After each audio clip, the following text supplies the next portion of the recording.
کرتا ہے. صحیح ہے. آخرت میں جو سزا اس کی ملنے والی ہے وہ ہماری لیکن ہمارا سماج جو سزائیں متعین کرتا ہے کیا وہ سزائیں اس جرم کے مطابق ہو پاتی ہیں؟ نہیں ہو پاتی. انسان سب چیزیں دیکھ ہی نہیں پاتا ہے جرم سے کیا کیا ہو رہا ہے. مثال کے طور پر ایک آدمی کا قتل. اچھا ٹھیک ہے, ایک محدود جرم کا سزا لامحدود ہو سکتی ہے. لامحدود کس نے کہا؟ اچھا وہی ہے, میں سمجھ گیا. دیکھیے ایک بات جو اصولی بات اللہ تعالیٰ نے یہ کہی کہ وہاں پر انصاف کے مطابق فیصلہ ہوگا, یہ تو عقل کے مطابق ہے نا. تو اگر کسی کو وہاں لگے گا انصاف نہیں ہو رہا ہے تو کہے گا نا کہ انصاف نہیں ہو رہا ہے نا. صحیح ہے. تو ایک بات تو یہ ہے, اور دوسری بات یہ ہے کہ جرائم سے روکنے کے لیے ہے نا, جرائم سے روکنے کے لیے جو دھمکی ہونی چاہیے نا وہ دھمکی بہت طاقتور ہونی چاہیے, تب آدمی اس کا سے زیادہ اثر لے گا. ٹھیک ہے. البتہ دھمکی کو نافذ کرنا یہ دھمکی دینے والے کے اختیار میں ہوتا ہے. وعدے کو پورا کرنا یہ اخلاقی طور پر فرض ہوتا ہے, لیکن دھمکی کو پورا کرنا یہ اخلاقی طور پر فرض نہیں ہوتا ہے نا, وہ اس کے اختیار میں ہوتا ہے. صحیح ہے. لیکن ایک بات ہے, دیکھیے ایک بات ہے,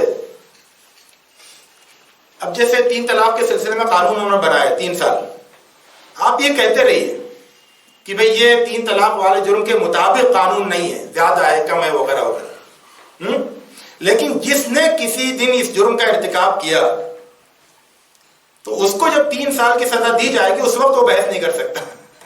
کیوں؟ اس کو بتا دیا گیا تھا کہ دیکھو 3 طلاق کی سزا 3 سال ہے نا. تو اب اس نے یہ جان کر کہ 3 طلاق کی سزا اتنی ہے اس نے جرم کیا, تو اس کو اب اس پر بحث کرنے کا اختیار اس سے چھن گیا. ٹھیک ہے. تو اگر یہ بتا دیا گیا کہ اس جرم کی یہ سزا ہے تو اس سزا کو نافذ کرنا عقل کے خلاف نہیں ہے.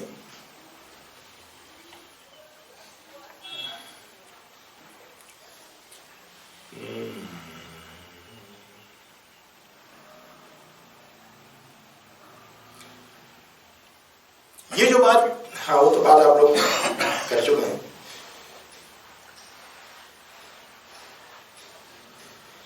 ایک مسئلہ ہمارے یہاں ہے, یعنی اسلامی لٹریچر میں, دینی لٹریچر میں ہمارے عقل کو کیا مقام دیا گیا ہے؟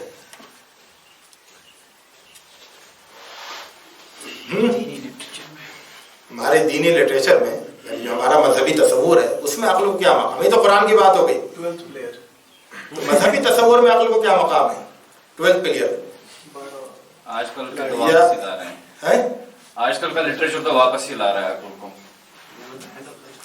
تو رومی کا شعر ہے, عقل آمد دین و دنیا شد خراب, عقل آمد دین و دنیا شد خراب, عشق آمد درد و عالم کامیاب. تو عقل آئے گی تو دین اور دنیا سب خراب ہو جائیں گے. علامہ اقبال نے کہا کہ تازہ میرے ضمیر پہ معرکہ کہن ہوا, عشق تمام مصطفیٰ عقل تمام. پورا کریں جی. تو وہیں پہ تو رومی یہ بھی کہتے ہیں, گفت رومی ہر بنائے کونا کا بادا کنن تو نہ دانی اولا تعمیر تعبیرہ کنن. جی تو کہاں پہ سچویٹ کرے مولانا رومی کو, عقل کے درمیان یا پھر وہی کے درمیان, عشق کے درمیان؟ دیکھیں تو علامہ اقبال کہتے ہیں کہ تازہ میرے ضمیر پہ معرکہ کہن ہوا, عشق تمام مصطفیٰ عقل تمام بو لہب. اور جب آپ لٹریچر میں جائیں گے تو وہاں پر تو عقل کے سلسلے میں جو مذمتیں ہیں, جو سب چیزیں ہیں وہ بہت خطرناک ہیں. اس کی وجہ کیا ہے؟ تو اس کی وجہ امام غزالی رحمۃ اللہ علیہ نے سمجھانے کی کوشش کی. انہوں نے کہا کہ اصل میں بات یہ ہے کہ ایک زمانے میں عقل یعنی فلسفیوں نے اپنے فلسفی مباحث کے لیے عقل کا اتنا زیادہ استعمال کیا کہ عقل کا مطلب ان کے فلسفیانہ مباحث بن گئے, ہے نا. جب وہ یہ کہتے ہیں کہ یہ عقل کی بات ہے, اس کا مطلب ان کے فلسفیانہ مباحث کے جو نتائج ہیں ان کی بات ہے. تو اس طرح سے عقل نام بن گئی فلسفیانہ بحثوں کا، یعنی فلسفے کا متبادل عقل بن گئی. تو جب فلسفے کی خرابیاں سامنے آئیں تو فلسفے پر جو تنقید کی گئی وہ عقل کے نام سے کی گئی. تو یہ ان کے لیے مشکل تھا کہ وہ نام صحیح کریں. تو انہوں نے کہا نام صحیح کرنا تو آسان نہیں ہے، کسی چیز کا نام اگر غلط پڑ جائے تو اس کا نام صحیح کرنا آسان نہیں ہوتا ہے. تو اب اسی نام کو صحیح مان کر اسی پر ساری تنقید کر دی جائے. تو انہوں نے تنقید اس طرح سے کی. تو ان کا مطلب جو ہے وہ عقل نہیں ہے جو اب ہمارے یہاں زیر بحث ہے، بلکہ ان سے ان کا مطلب جو ہے وہ فلسفیانہ مباحث والی عقل ہے، جس کی خرابیاں ظاہر کی سب کے سامنے آ چکی ہیں، ہے نا.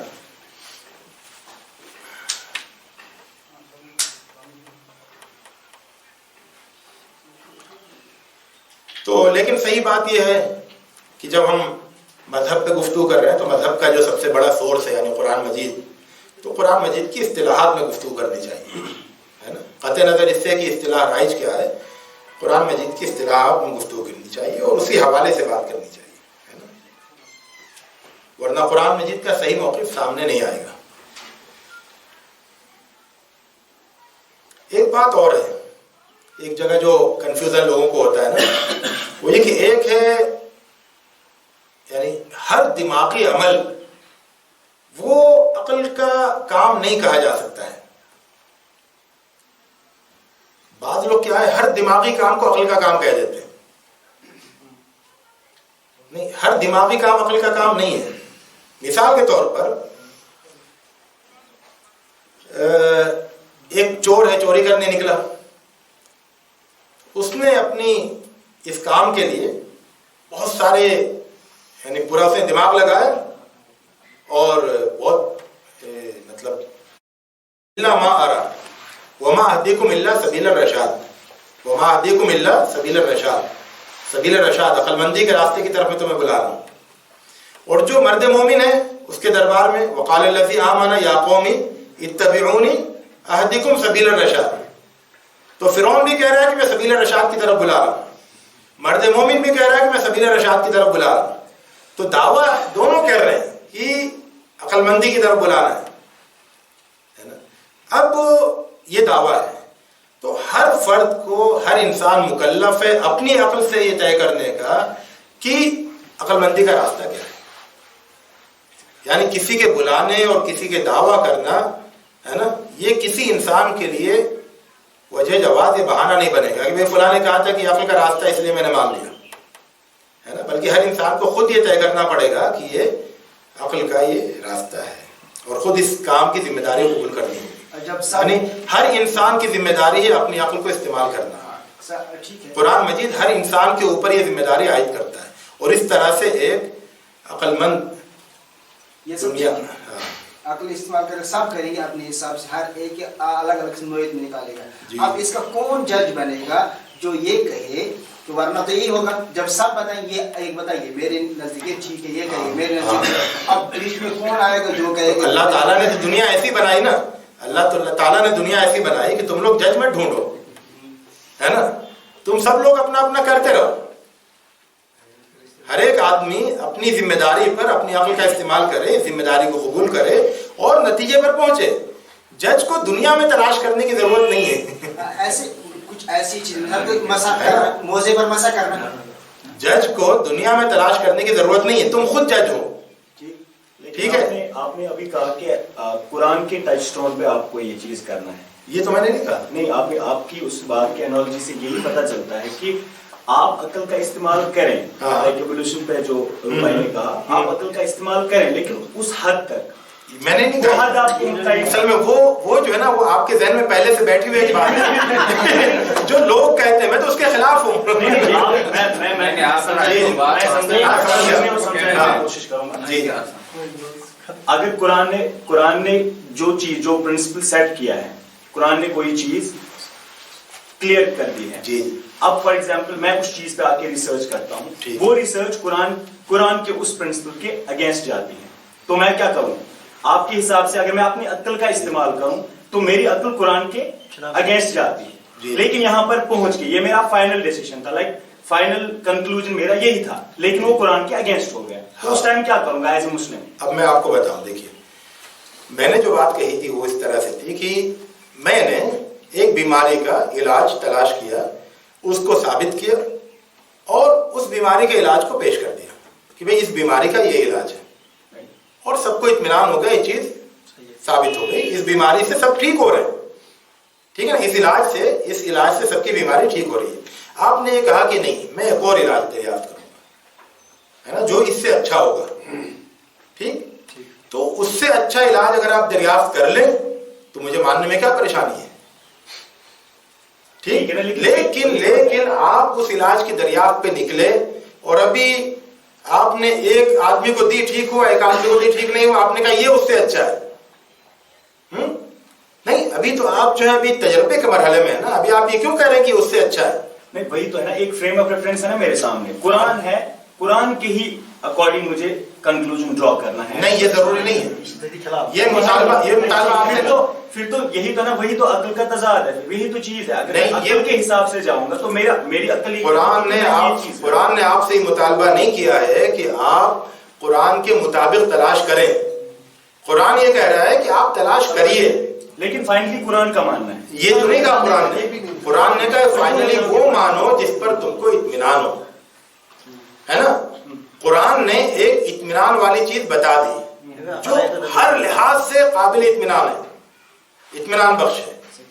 अब ये कहा कि देखो तुम्हारी मर्जी है, या तो इस इत्मीनान बख्श बात को मान लो, है ना, या अपने सफर पे निकलो, लेकिन अपने सफर में किसी गुमान की मंजिल पे मत ठहर जाओ, यानी इत्तिबाउल ज़न जो है वो नहीं करो, इत्तिबाउल हवा मत करो, बल्कि तुम सफर को जारी रखो, यहां तक ही पहुंच जाओ, है ना, कहां पर? कुरान के नतीजे पर नहीं, उस नतीजे पर जिस पर तुमको इत्मीनान हो। और आप जो हमारी रैशनैलिटी है, ये एक इंस्ट्रूमेंट बन गया, जैसे वही भी एक इंस्ट्रूमेंट है, ये भी एक इंस्ट्रूमेंट बन गया किसी चीज को पहचानने में। अब इस इंस्ट्रूमेंट की खुद इनहेरेंट लिमिटेशंस कितनी है, इसके नतीजे में एम्पिरिसिज्म आ गया, इसके नतीजे में रीजन आ गया, कोई जिसको हम मियार बनाए वो खुद बहुत लिमिटेड लिमिटेशन का शिकार। हाँ, खास बात ये है जो जिक्र की मैंने कि अक्ल जहां पर गलती करती है उस गलती का पता भी तो अक्ल से चल जाता है ना, मुसलसल ये सिलसिला चल रहा है ना, अक्ल गलती कर रही है, अक्ल की गलती को बताया जा रहा है। डार्विनिज्म था, डार्विनिज्म के बाद पोस्ट डार्विनिज्म आया, कम से कम उस बात से तो निकले कि बंदर से इंसान बना था, कुछ और तो तलाश करने निकले ना। अक्ल की कोई फाइनलिटी होती है? ये बात अक्ल की फाइनलिटी नहीं है, तो फिर हम कैसे इसी पर हाँ, लेकिन फिर भी इस दुनिया में हमारा सारा कारोबार अक्ल से चल रहा है ना, इस दुनिया में सही और गलत का फैसला करने का हमारे पास अक्ल के अलावा कोई दूसरा इंस्ट्रूमेंट है ही नहीं। लोगों ने इश्क को तलाश किया, लेकिन वो इंस्ट्रूमेंट नहीं है, गलत कहते हैं लोग, मुझे तो उस पर इत्मीनान बिल्कुल नहीं है, इश्क वाली बात पर। सही बात है, वो जो है ना कुरान की आयत, वो तो हिंदू को जो है वो उस पर इश्क होता है, उसको आंख बंद करके मान रहा है, वो जो उसको आंख बंद करके मान रहा है, ईसाई जो है वो उनको आंख बंद करके मान रहे हैं, तो आंख बंद करके मान लेना, अच्छा, अगर यही इश्क है तो ये तो कुछ भी नहीं है। देखिए, अगर वही ये कहती है कि मैं सच्चाई हूँ, ठीक है, ये यहाँ पे मौजूद है, अब उसे आप कहते हैं कि आप इस सच्चाई को मानिए या ना मानिए कोई फर्क नहीं पड़ता, आप अपनी अकल से सच्चाई की तलाश में निकल जाएंगे, ठीक है।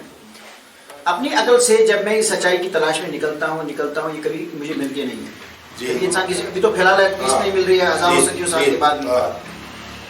ऐसी सूरत हाल में जब अकल मुझे किसी एंड तक नहीं पहुंचा रही है, दूसरी तरफ कोई कहता है कि वही ये है, सच्चाई ये है, और तीसरा पॉइंट मुझे ये कहता है कि नहीं मानोगे मेरा तो तुम्हारा अंजाम ये होगा, जी। ऐसी सूरत में मैं एक ऐसी कश्मकश में दाखिल होता हूँ जहाँ एक तरफ अकल है जो मुझे किसी नतीजे की तरफ नहीं पहुंचा रही है, दूसरी तरफ वही है जिसके यकीनी होने पर मुझे अकल दलील के तौर पे काम नहीं कर रही है, तीसरा मुझे आगे जो होने वाला है उसके बारे में नहीं मालूम, हो सकता है सही भी हो गलत भी हो। इस कश्मकश में मैं मजहब की तरफ सरेंडर करता हूँ, जो हो हमारे साथ है, जी जी जी, हमने मजहब की तरफ सरेंडर कर लिया है, बाकी हम कहते हैं तहकीक करते रहो, कभी मिल जाएगा तो साबित हो जाएगा, नहीं मिलेगा तो ऐसे ही सच्चाई है। अच्छा, इसमें एक बात ये है इसी से जुड़ी हुई कि अक्ल का एक तो तकाजा ये है अक्ल का कि अक्ल जो है वो ढूंढे। अक्ल का तकाजा ये भी है कि अगर उसके पास कोई खबर आए, है ना, तो उस खबर के सिलसिले में भी वो गौर करे और उस पर गौर करने का पूरा हक अदा करे। यानी ऐसा नहीं है कि वही ने महज एक सच्चाई की खबर दी है, दलाइल से खाली खबर, और ये कहा है कि या तो इसको मान लो या अपनी अक्ल का इस्तेमाल करो। नहीं, वही ने अक्ल के सिलसिले में यानी अक्ल को मुतमईन करने वाला दलाइल का पूरा पैकेज दिया है मुकम्मल, और ये कहा है कि अक्ल का असल तकाजा तो ये है कि इसको समझ जाओ। अक्ल का असल तकाजा तो ये है कि इसको समझ जाओ, इसके अंदर जो वजन है दलाइल का उसको महसूस कर लो और इस बात को मान लो। ये तुम्हारा सरासर अक्ली फैसला होगा। अच्छा, यानी जब मैं वही को मानता हूँ तो ये मेरा मुकम्मल तौर पर अक्ली फैसला होता है। तो क्या वही बजाते खुद 2 मिनट पाबंद हो जाती है? 2 मिनट के लिए मान वही लेते अक्ल की पाबंद नहीं होती है, वही अक्ल को मुतमईन करने वाली सारी चीजें देती है। वो तो वही बात हुई जो मैं कह रहा हूँ, क्योंकि अक्ल का खालिक और वही का खालिक दोनों तो एक ही है ना। तो दोनों एक दूसरे के पाबंद होने में भी क्या फर्क पड़ता है? मैं वही कह रहा हूँ। अब उसके लिए ताबीर जो भी इस्तेमाल कर ले मोहतात। लेकिन अक्ल का खालिक और वही का खालिक एक ही है। खल्क़ कुरान का मसला इससे अलग है। तो अक्ल का खालिक और वही का खालिक दोनों एक हैं, तो दोनों में हमाहंगी तो होगी।